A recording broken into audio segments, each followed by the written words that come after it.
नमस्कार साथियों, यम के सर इंस्पिरेशन के इस नए वीडियो में आप सभी का स्वागत है। तो दोस्तों की हाल छे। तो मेरे भाई आज के वीडियो में बायल के नियम, चार्ल्स के नियम, आवोगाद्रो का नियम और आदर्श गैस समीकरण को समझने वाले हैं। और दोस्तों कल वीडियो ना आने का रीज़न था कि कल दिन भर वर्षा हो रही थी, बादलों ने भी क्या कह दिया कि भाई आज छुट्टी मार लो, तो हमने छुट्टी मार लिया। और आज के वीडियो में मेरे दोस्त यहाँ पर बायल के नियम, चार्ल्स के नियम को बहुत ही सिंपल वे में आपको समझाने का प्रयास करते हैं। तो बायल का नियम क्या होता है दोस्तों, पहले इस कथन को पढ़ लीजिए आप कि क्या है। इस कथन के अनुसार अर्थात बायल भाई साहब क्या कहते हैं कि स्थिर ताप पर किसी गैस की निश्चित मात्रा का जो आयतन होता है वो दाब के व्युत्क्रमानुपाती होता है। तो कथन को पहले समझ ले। ये कह रहे हैं कि स्थिर ताप पर क्या होगा मेरे भाई, स्थिर ताप होगा। और इसमें कह रहा है कि निश्चित मात्रा, ध्यान देना, किसी गैस का आयतन नहीं। ऐसा कहोगे तो हम तो गलत कर देंगे बिल्कुल आपकी कॉपी, ठीक है ना। इस बात का ध्यान देना मेरे भाई, यहाँ पर हमेशा गैस की निश्चित मात्रा होगी और वो जो उसका जो आयतन होगा वो क्या होगा, दाब के व्युत्क्रमानुपाती हो जाएगा। यानी ये होगा, अगर हम कथन के अकॉर्डिंग चलेंगे तो हो जाएगा V, और यहाँ से अनुक्रमानुपाती व्युत्क्रमानुपाती किसके, दाब के। तो व्युत्क्रमानुपाती कह रहा है तो 1/P लिख देंगे, अनुक्रमानुपाती कहता तो केवल P लिख देते। अब इस कथन का मतलब क्या है, पहले इसको हम अगर इसको हटाएंगे तो हमें पता है मेरे भाई कि क्या हो जाएगा, ये हो जाएगा एक कांस्टेंट और 1/P रहेगा। और ये क्या कह रहा है कि ताप स्थिर, यानी जो T होगा वो क्या हो जाएगा, कांस्टेंट हो जाएगा, यानी ताप स्थिर रहेगा।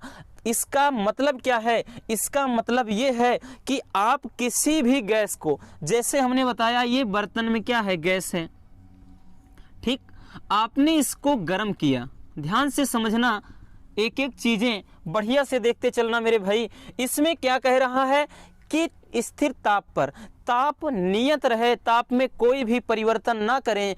तो कह रहा है कि जो गैस की निश्चित मात्रा, ये किसी गैस की जो निश्चित मात्रा है, इसका जो आयतन होगा, यानी जो इसका आयतन होगा मेरे भाई वो दाब के व्युत्क्रमानुपाती। इसका मतलब क्या होता है, इसका मतलब ये होता है कि अगर आयतन बढ़ेगा तो दाब घटेगा। बस यही इसमें क्या है, फैक्ट है। क्या है मेरे भाई कि जब किसी गैस का आयतन बढ़ता है तो उसका जो दाब है वो घट जाएगा। इस कथन का अर्थ ही यही होता है कि स्थिर ताप पर किसी गैस की जो निश्चित मात्रा का, यानी गैस की निश्चित मात्रा होनी चाहिए, उसका जो आयतन होता है वो क्या होता है, दाब के व्युत्क्रमानुपाती। यानी दाब, अगर उसका आयतन बढ़ेगा तो दाब घटेगा, ठीक है ना। अगर आयतन घटेगा दाब बढ़ेगा, अपोजिट होता है, ठीक। तो इस प्रकार हम इसको कथन को ऐसे लिख सकते हैं। T क्या है, कांस्टेंट है, यानी स्थिर है। तो इसको अगर हम अनुक्रमानुपाती का चिन्ह हटाएंगे तो ये हो जाएगा। अब जहाँ पे क्या है, K क्या है भाई, यही तो नियतांक है, यही तो क्या है, कांस्टेंट, यानी यही नियत है, ठीक। और इसको हम लिखना चाहें तो इसको हम PV बराबर क्या लिख सकते हैं, K। तो हम डायरेक्टली इसको ऐसे भी कह सकते हैं कि स्थिर ताप पर किसी गैस की निश्चित मात्रा का जो आयतन और दाब का गुणनफल होता है वो क्या होता है, नियत होता है। ये आपको समझ में आ गया, ठीक। और यहाँ से ध्यान देना कि भिन्न भिन्न गैस के लिए मेरे भाई क्या होता है कि जैसे भिन्न भिन्न गैस के लिए, यानी मानते हैं कि दाब पहले P था, फिर P1 था, फिर P2 हो गया, आयतन V1 था, फिर V2 हो गया। तो ऐसी कंडीशन में भिन्न भिन्न गैस के लिए क्या हो जाएगा, अर्थात ये हो जाएगा P1 V1 बराबर क्या हो जाएगा, P2 V2, ठीक। P1 V1 बराबर P2 V2 हो जाता है। अब ध्यान देना, P1 P2 क्या है, भिन्न भिन्न दाब है, और V1 V2 क्या है, भिन्न भिन्न आयतन है। या इसको हम ऐसे भी लिख सकते हैं कि P1, और इसको नीचे लाएंगे, P1/P2 बराबर लिख सकते हैं V2, और अपान ये नीचे में आएगा, यहाँ से इसके बटे में जाएगा तो V2। तो इस तरह से क्या होगा, बायल का नियम, ठीक है ना। अब इसका जो वक्र होता है दोस्तों, वक्र भी कभी कभार पूछ लेता है, यानी जो इसका जो वक्र होता है वो इस तरह से होता है। हम मान लेते हैं, एक मिनट, इसको बाद में समझते हैं, ठीक। पहले यहाँ से नियम को देखते चलते हैं, नियम को पहले एक एक करके समझते चलते हैं, ठीक है ना। यहाँ चीज़ें इतनी क्लियर हो गई। अब ध्यान देना कि चार्ल्स का नियम क्या होता है। चार्ल्स का नियम क्या होता है दोस्तों, इस नियम के अनुसार कि स्थिर दाब पर किसी गैस की निश्चित मात्रा का आयतन जो होता है वो परम ताप के अनुक्रमानुपाती होता है। अब की बार कांस्टेंट क्या है, दाब है, और इसमें भी गैस की निश्चित मात्रा है और ताप, और इसका आयतन क्या है, वो परम ताप के अनुक्रमानुपाती। अर्थात इसको हम लिखना चाहेंगे, इस कथन को अगर लिखना चाहेंगे तो यही तो कह रहा है कि गैस की निश्चित मात्रा का जो आयतन होगा वो क्या हो जाता है, परम ताप के अनुक्रमानुपाती। और इसमें क्या कांस्टेंट है, इसमें क्या है, दाब, यानी दाब क्या है मेरे भाई, तो दाब क्या है, कांस्टेंट है। क्या है, कांस्टेंट, यानी दाब स्थिर है, कि दाब स्थिर रहेगा, यानी दाब में कोई छेड़खानी ना करिए। तो ऐसी सिचुएशन में किसी भी गैस का जो आयतन होगा वो परम ताप के अनुक्रमानुपाती होता है। इसका मतलब क्या है, इसका मतलब ये है कि अगर आप किसी गैस का आयतन बढ़ाते हो, पहले यहाँ से किसी गैस का जो ताप बढ़ाते हो, ताप में वृद्धि होने पर उसके आयतन में भी वृद्धि होगी, ठीक है ना। चीज़ें क्लियर हो गई। किसी गैस का जो ताप बढ़ाने पर उसके आयतन में भी वृद्धि होती है। इस अनुक्रमानुपाती का अर्थ यही होता है। इसमें व्युत्क्रमानुपाती था तो इसमें क्या था कि दाब बढ़ाने पर आयतन घटता है, या ठीक आयतन बढ़ेगा तो दाब घटेगा, है वही चीज़। तो इसी तरह इसमें भी हो जाता है।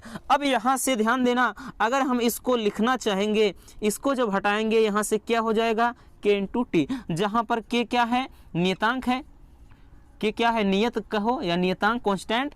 अब उसके बाद क्या होता है, अगर हम इसको नीचे लाएंगे तो ये हो जाएगा V/T बराबर यहाँ से K हो जाएगा। अब इसी तरह इसमें भी भिन्न भिन्न गैस के लिए, भिन्न गैस के लिए यहाँ पे ध्यान देना मेरे भाई। इसमें भी क्या हो जाता है कि यदि हम मान लेते हैं कि आयतन V1 से V2 हो जाता है और ताप T1 से T2, तो ऐसी सिचुएशन में जो फार्मूला हो जाएगा V1/T1 बराबर क्या हो जाता है, V2/T2, यानी इस तरह से हो जाता है, ठीक है ना। चीज़ें क्लियर हो गई। तो दोनों नियम समझ में आ गए। पहला नियम क्या है कि स्थिर ताप पर किसी गैस की निश्चित मात्रा का जो आयतन होगा वो उसके दाब के व्युत्क्रमानुपाती होता है, ठीक, दाब के व्युत्क्रमानुपाती होता है। कहने का अर्थ ये है आयतन बढ़ने पर दाब घटता है, ठीक। अब यहाँ से दूसरा जो है कि इस नियम के अनुसार स्थिर दाब पर किसी गैस की निश्चित मात्रा का जो आयतन होता है उसके परम ताप के अनुक्रमानुपाती या फिर समानुपाती होता है। कहने का अर्थ यह है कि किसी गैस का जो ताप बढ़ने पर क्या होगा मेरे भाई, आयतन में भी वृद्धि होगी, ठीक। ताप बढ़ाओगे आयतन भी बढ़ेगा। और इस पे ध्यान देना, ये मोस्ट इम्पोर्टेंट है मेरे भाई। इस पे क्या होता है, इस पे न्यूमेरिकल्स आते हैं, यानी बहुत सारे आंकिक प्रश्न इस पर आते हैं। पहले आप इसको स्क्रीनशॉट कर लिए, उसके बाद आगे देखते हैं।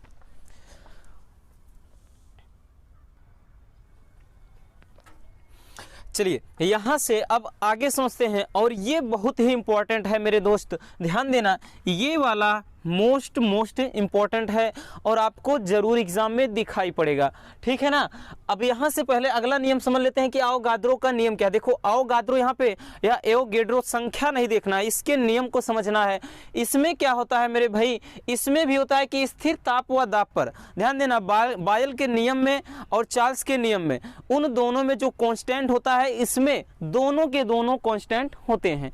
अर्थात कहने का मतलब एक में स्थिर ताप होता है कि एक में स्थिर दाब होता है, तो यहाँ पर दोनों स्थिर होते हैं।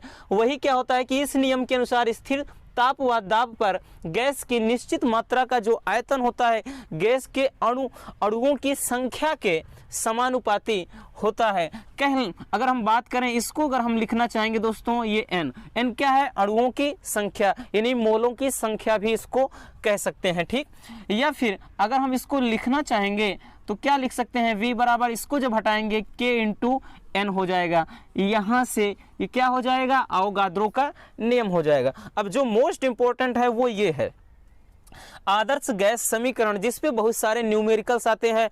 आप चाहे नीट की तैयारी कर रहे हो या फिर कक्षा 11 में पढ़ रहे हो या फिर कोई कॉम्पिटिटिव एग्जाम की तैयारी कर रहे हो, तब भी आपके लिए काफ़ी हेल्पफुल है, ठीक है ना। कक्षा 12 में भी ये चीज़ है।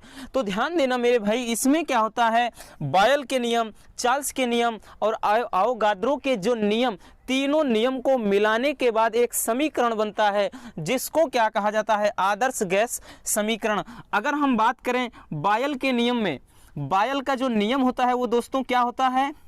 ध्यान देना, बॉयल के अकॉर्डिंग होता है, उसमें गैस की जो निश्चित मात्रा का आयतन होता है वो क्या होता है? दाब के व्युत्क्रमानुपाती होता है। अब उसके बाद यहाँ से हमें पता है कि जो चार्ल्स का नियम होता है, गैस की जो निश्चित मात्रा का आयतन परम ताप के अनुक्रमानुपाती होता है। और पता है जो अवोगाद्रो है, अवोगाद्रो या एवोगैड्रो है, उसमें क्या होता है भाई कि गैस की जो निश्चित मात्रा का आयतन मोलों की संख्या के अनुक्रमानुपाती। जब इन सभी यानी तीनों जो नियम को मिलाएंगे तो इसमें तीनों नियम को मिलाने के बाद क्या हो जाता है, इसमें n इंटू टी अपान क्या हो जाएगा दोस्त? यहाँ से p हो जाता है।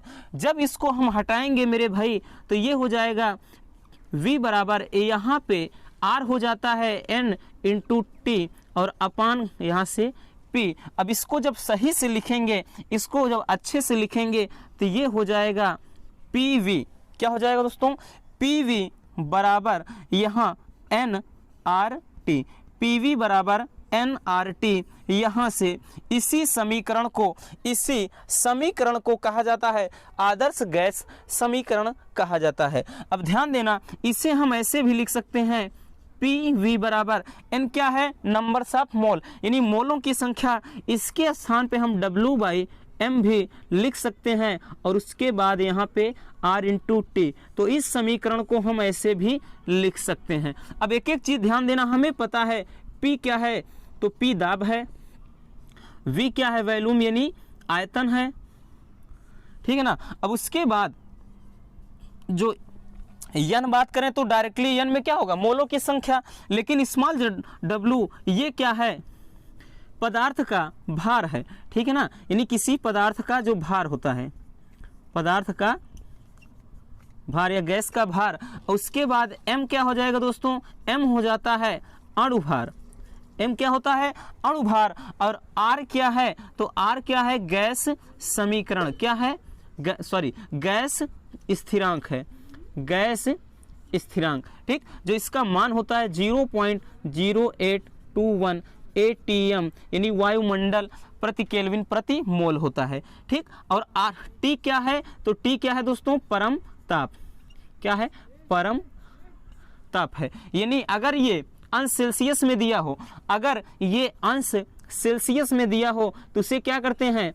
इसे अंश सेल्सियस और प्लस 273 करके इसे केल्विन में कन्वर्ट कर लेते हैं। केल्विन में कन्वर्ट करने के बाद वैल्यू पुट करते हैं। और ध्यान देना, n क्या है? तो n क्या है? मोलों की संख्या है, मोलों की संख्या। क्या है? मोलों की संख्या। तो ध्यान देना मेरे भाई, ये तो सबसे ज़्यादा इंपॉर्टेंट है।